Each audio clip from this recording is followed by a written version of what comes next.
હા હું આવી ગઈ. અબ શું છે? વાત કરવા આવી છું ને. હા તો બોલો. અબ શું કરતા હતા ફોનમાં? કઈ નહીં હવે આ જરા કયા ક્લાયન્ટને મળવાનું છે એ જોતો હતો, બીજું કઈ નહીં. તો હું આવી તો ફોન મૂકી કેમ દીધો? કારણ કે મોટા ક્લાયન્ટ આવે તો નાના ક્લાયન્ટને આપણે સાઈડ કરવા પડે ને. ફોન આપો તો. ફોનને શું કરવો તારે? ચેક. તમારો ફોન ચેક કરવો છે because I do not trust you. વાહ, લ્યો, સરકાર તમારી આભારી રહેશે. હવે નથી કરવો, કારણ કે જે ના ના, હવે કરો જ તમે, કરો. હું તમને મેથડ સમજાવી રહી છું ને. જ્યારે પત્ની ફોન માંગે અને પતિ ન આપે ને ત્યારે ફોનમાં જરૂર ને જરૂર કંઈક હોય. પણ હા, જો પતિ બિચારો સીધો ફોન હાથમાં મૂકી દે ને એનો મતલબ એમ કે ફોનમાં કંઈ જ નથી. અને ઝઘડો થઈ ન શકે. અને આપણે તો ઝઘડો જ કરવો હોય કઈ પણ બાબતે, સાલું ખાલી મુદ્દો મળવો જોઈએ. મુદ્દો મળે એટલે કઈ રીતના આપણે ખેંચવો નહીં તો આપણને આવડે જ છે. તમે મને અહીંયા ખોટી સાબિત કરી રહ્યા છો. મારી પાસે મુદ્દો તો છે જ ઓલરેડી, પણ હું બોલતી નથી. હમણાં જો મારો મુદ્દો મૂકીશ ને તો વિધાનસભા છે ને એ આખું હલબલી જશે. હા, વિધાનસભાને હલાવવા કરતાં હું જાઉં છું, મારે ઘણું બધું કામ છે, એટલે આપણે એ બધી વાત પછી કરીશું. ચાલો તો હું રજા લઉં. તો જાઓ, રજા લ્યો. હું ફોનમાં કહી દઈશ ને. મારી વાત મૂકવી હોય તો તમારી જરૂર શું પડે? હું તો તમને ફોન કરીને પણ કહી શકું ને આદિ. જીવ ખાવાની જરૂર નથી, જે કંઈ પણ હોય એ જલ્દી બોલી દો એટલે ફટાફટ હું અહીંયાથી નીકળું. હા તો જલ્દી બોલી દઉં છું ને. મારે ફોન લેવો છે એપલ 15. ખોટા સપનાઓ ના જોવાય. આપણે ફોન લેશું તારા માટે, સારામાં સારો કંપનીનો લેશું. 25,000નું બજેટ હોય ને એવડું. અચ્છા, તમે કેમ 25,000 વાળો ન લીધો ને મને કેમ 25,000 વાળો લઈ દો છો? જો લગ્ન કર્યા ત્યારે શું કર્યું હતું? ત્યારે એવી કસમ ખાધી હતી ને કે પતિ અને પત્ની એકબીજાને માન સન્માન પૂરતું જ આપશે. સમજતી કેમ નથી? આ મારા પણ ઈએમઆઈ ચાલુ છે. હા, ઘરમાં એક હપ્તો ચાલુ હોય તો બીજો હપ્તો ચાલુ કરવો જરૂરી નથી હોતો. હા, માણસ કમાતો હોય બધું કઈ છે ને હપ્તા ભરવામાં ન કાઢવાનું હોય. સાચી વાત છે તમારી. આવું તો કરવું જ ના જોઈએ. ઠીક છે, આપણે 25,000 વાળો ફોન જઈને લઈ આવીએ. એ ફોન તમે રાખજો અને મને આપી દો. એક જ હપ્તો કપાશે ને એ પછી તમારો હોય કે મારો હોય. અરે તું મારા ફોનની પાછળ શું કામ પડી છે? અરે પણ તમે મારી પાછળ શું કામ પડ્યા છો? લેવો છે ફોન તો લેવો છે. હા તો હું ના ક્યાં પાડું છું? કહું તો છું તને કે તારા માટે આપણે બીજો સારો ફોન લઈ લેશું. ના, સારો ફોન એટલે એપલ, અને મારે એપલ જ લેવો છે. અરે મેં જે ફોન લીધો એવો લેવો જરૂરી છે? આ ફોનમાં જરાય મજા નથી આવતી, તને ફાવશે જ નહીં. આમાંથી છે ને ડેટા ટ્રાન્સફર પણ ન થાય. અને તારે તો શું હોય, તારી બહેનપણી સાથે વાતો કરીને એકબીજાને તમારે આપલે જાજી કરવાની હોય તો એ આપલે આમાં નહીં થઈ શકે. એટલે રહેવા દે, તું એન્ડ્રોઈડ ફોન જ લે.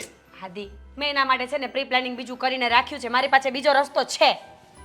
રસ્તાઓ તો ઘણા બધા હોય, પણ આપણે એ રસ્તો અપનાવવો કરતા હું તને જે કહું છું ને એ વાત મારી માની લે. હા, માની લીધું ને કે આ ફોન સારો નથી આવતો. તમને પોતાને નથી ફાવતો તો મને કેવી રીતે ફાવે? તમને નથી ફાવતો ને તો મને આપી દો. ફોન જ નથી લેવો, કેન્સલ. હમણાં જૂનો ફોન છે ને તારો રિપેર કરાવી દઉં છું, એટલે બધું બરાબર ચાલે છે એમાં. એ જ ચલાવ હમણાં. 1 વર્ષ માટે તું ફોનની હવે માંગણી નહીં કરે. અચ્છા, નહીં માંગણી કરું એમ? જોઉં છું કે કેમ ફોન નહીં આવે. આ જ્યાં સુધી ફોન નહીં આવે ને ત્યાં સુધી જમવાનું નહીં બને, કપડાં નહીં ધોવાય, કચરા પોતા નહીં થાય, ઘરના કોઈ જ કામ નહીં થાય. પછી ઘરમાં કામ શું છે તારું? હા, આરતી ઉતારવાની છે મારે તારી? હા તો કઈ વાંધો નહીં ને.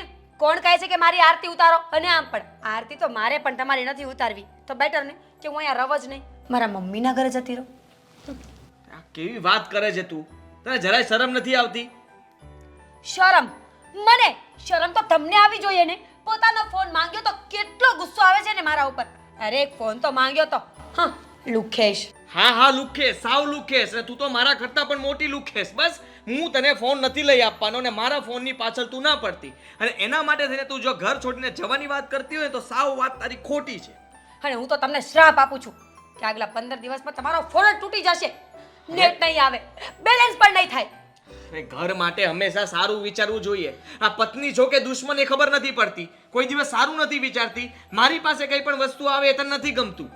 ના, એવી વાત નથી. તમારી પાસે વસ્તુ આવે ને મને ગમે છે, પણ સેમ ટુ સેમ મારી પાસે પણ હોવી જોઈએ. અરે ભાઈ, હવે તું શાંતિ રાખ ને. હું તને ફોન લઈ આપીશ. હા, મારો ફોન તું વાપરજે. બસ હું તારો નવો ફોન લઈશ ને હું યુઝ કરીશ. શાંતિ. પણ છે ને તારા પિયર ન જતી. નહીં જાવ, લાવ ફોન. અત્યારે નહીં મળે તો ક્યારે મળશે? એ હું કહીશ ત્યારે. આ ફોન આવે ને ત્યારે તેડી જજો. એક હાથ સે દે, એક હાથ સે લે. ત્યાં સુધી હું તો અહીંયા રહેવાની જ નથી. તારો સ્વભાવ સુધાર.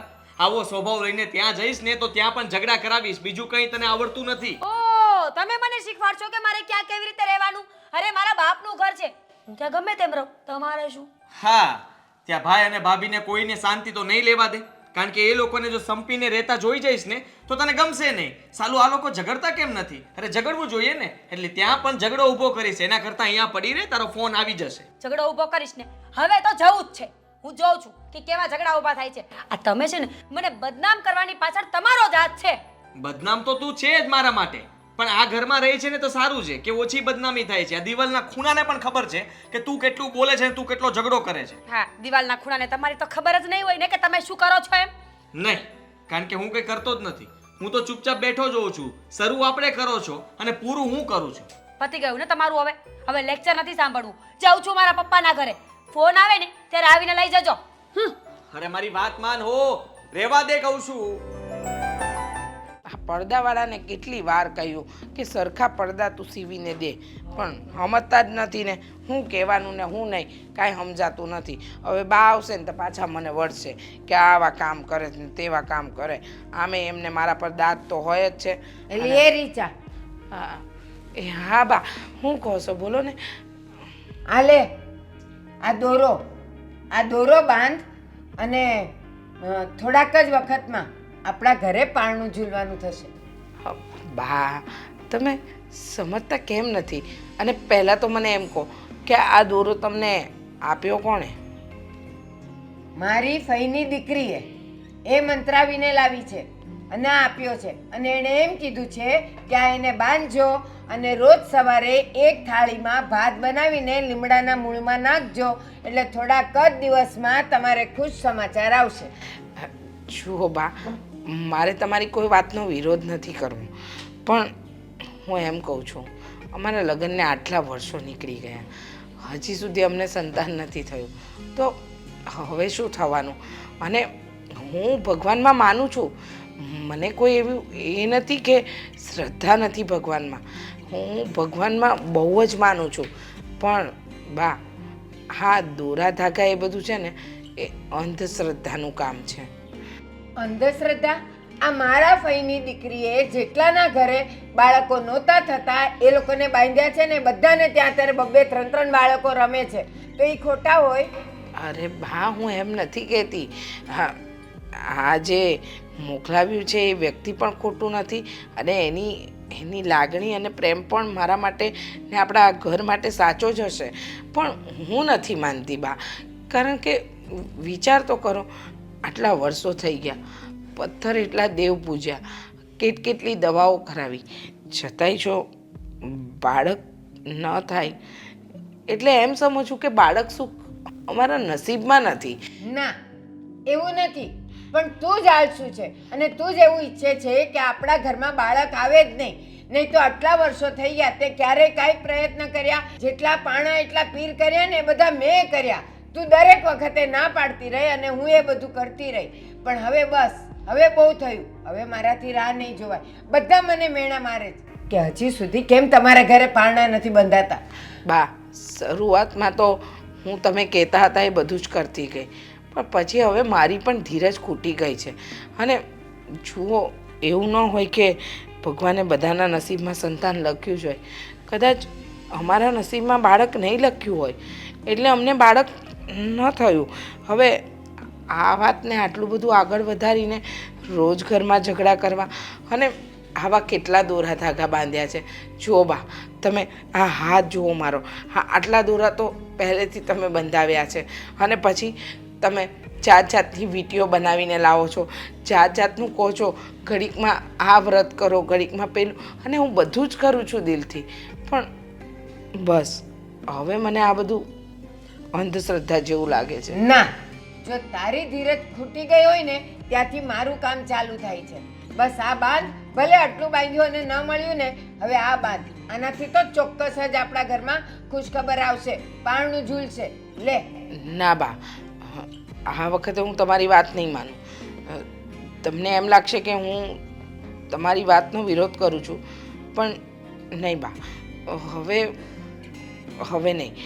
મને નથી જોઈતું હવે નસીબમાં હશે તો સંતાન થશે, નહીં તો આ એકની એક વાત કરો છો તમે, એ મને નથી ગમતું બા. નસીબ નસીબ કરીને આટલા વર્ષો નીકળી ગયા. હવે તારી અને નરેશની ઉંમરે કેટલી થઈ ગઈ છે, એટલે હવે મારાથી ધીરજ નહીં રખાય. બસ હવે મારી પાસે બે જ રસ્તા છે. તારે આ નથી બાંધવું ને? હા કે ના? ના. ના. તો બસ મારી પાસે હવે બે જ રસ્તા છે. કાં તો તું અમને વારસ આપ અને કાં તો તું ઘરમાંથી નીકળી જા. બસ. કેવી વાત કરો છો બા? બરાબર કરું છું. હું આ ઘરમાંથી જઉં? ક્યાં જાઉં? આ ઘરની અંદર મેં 22 વર્ષ કાઢ્યા છે અને તમે એમ કહો છો કે હું આ ઘર છોડીને જતી રહું? હા, અરે. મારી હવે ધીરજ નથી. જેમ તારી એ ધીરજ નથી ને એમ મારી પણ ધીરજ નથી. હવે કાં તો મને વારસ જોઈએ અને કાં તો તું ઘરમાંથી બહાર જઈશ. બા, કેવી વાત કરો છો તમે? તમારા દીકરાને તો એકવાર પૂછો કે એની ઈચ્છા શું છે. તમે તમારો નિર્ણય મારા ઉપર કેવી રીતે થોપી શકો ને હું શું કામ આ ઘર છોડીને જાઉં? કારણ કે મેં આ ઘરને બાળક નથી આપ્યું એટલે હા એટલે જ. અને તું મારા દીકરાની વાત કરે છે ને? મારા દીકરાને હું વાત કરી દઈશ અને એ મારી વાત માનશે જ. હવે આ મૂકીને જાઉં છું. તારે આનું શું કરવું એ તું વિચારજે. જો તારે વારસ આપવો હોય તો આ બાંધી લે અને જરૂર 1 વર્ષમાં આપણા ઘરે બાળક રમશે. કાં તો આ અને કાં તો ઘરમાંથી તારું બહાર જવું. બસ આ બે જ રસ્તા છે મારી પાસે.